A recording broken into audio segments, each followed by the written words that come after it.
Okay, Tubi hates me now. We seem to have reached a breaking point in our relationship. Phoebe Rizzo here, day 30. The final randomized Tubi one before our Halloween extravaganza. And the last couple from Tubi have not been good. This one ain't good either. And this one's going to be way at the bottom of the pile. So, the 2012 film The Sleeper. Called so because I almost fell asleep during this film.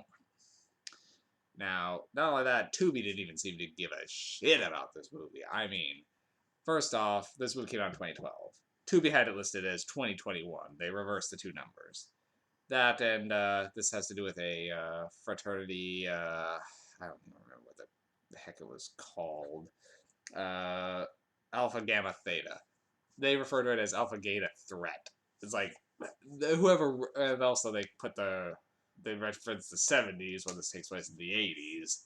So Tubi really didn't even care about this film. And believe me, I did check that I was referencing the same film that I was looking up stuff on IMDb for. So yes, this is the right film. They just got a lot of details off. And I don't blame them for not caring. This movie was bad. This one seems to try to ape off of every slasher movie of this genre that it could, but did nothing with it. I mean, there's elements of Black Christmas, Friday the 13th, Don't Answer the Phone, When a Stranger Calls. All this stuff is mixed in here, and they do nothing with it. Sorority Row, maybe a little. Anyway, so, The Sleeper. I don't even know why it's called that. Anyway, this movie takes place in the 80s. It's for no reason, really. The movie came out in 2012. There's no reason for this to be in the 80s other than I think they didn't want to have to deal with cell phones. It's not based on anything. I guess they're just trying to be a throwback. I don't know. So, there's a sorority, and they invite this new girl to come pledge, who she brings her friend and goes to a party. At the same time, this sorority has been getting strange phone calls of a heavy-breathing person who giggles a lot and lists a name, and then after a while, that person seems to just vanish, and that's pretty much all that's going on here during the film. I will say they're doing everything they can to try to make this thing look dated. Like the openings, they're doing a bunch of distortions to make it look like it was shot on video, and some old school logos. The poster they made it look old, but no, stop fooling around. This came out in 2012. You are not clever.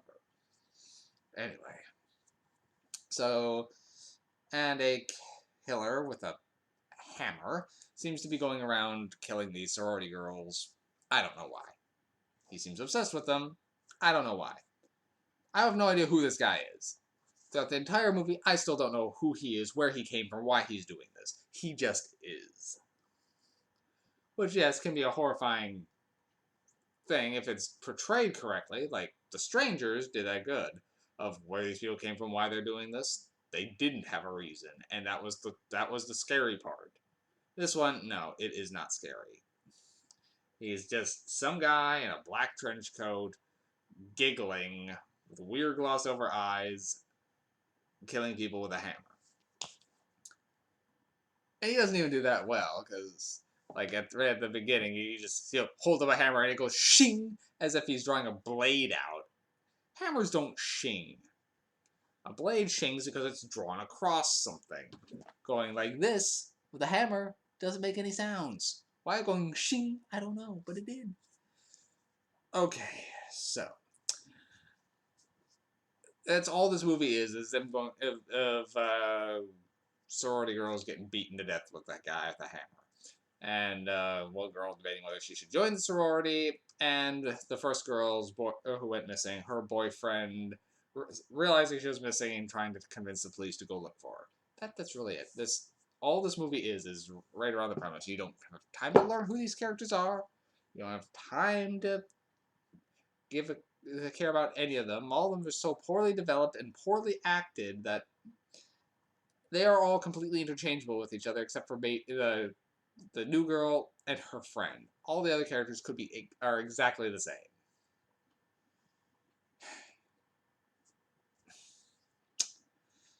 Now, I did just watch another sorority movie, Blood Pie, but that movie was interesting. They had some premise, and while it wasn't a great movie, it at least had ideas. This movie has no ideas. It has other people's ideas, but none of its own.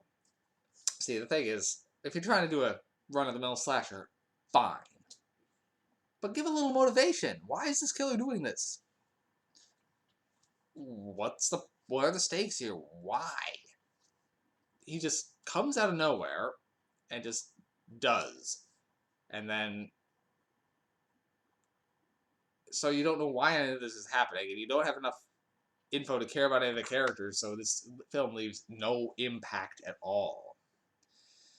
I will say some of the gore effects are okay, unless they're doing something with fake heads, like a girl getting her face smashed in with a hammer and another girl gets decapitated.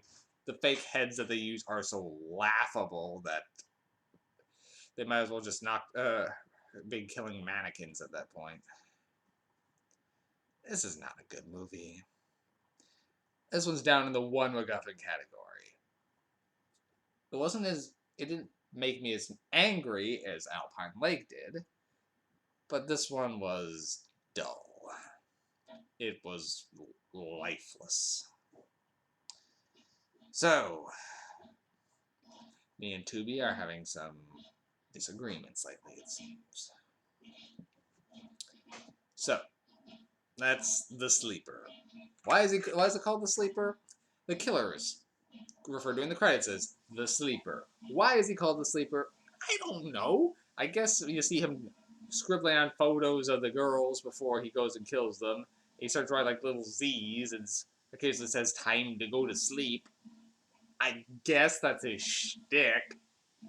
Oh, this is frustrating.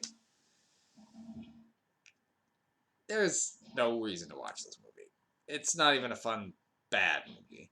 Alpine Lake maybe could fall into the fun, bad movie category with how laughable some of the stuff is. This one is not there. Skip on The Sleeper. Sleep on it. No. Avoid this one.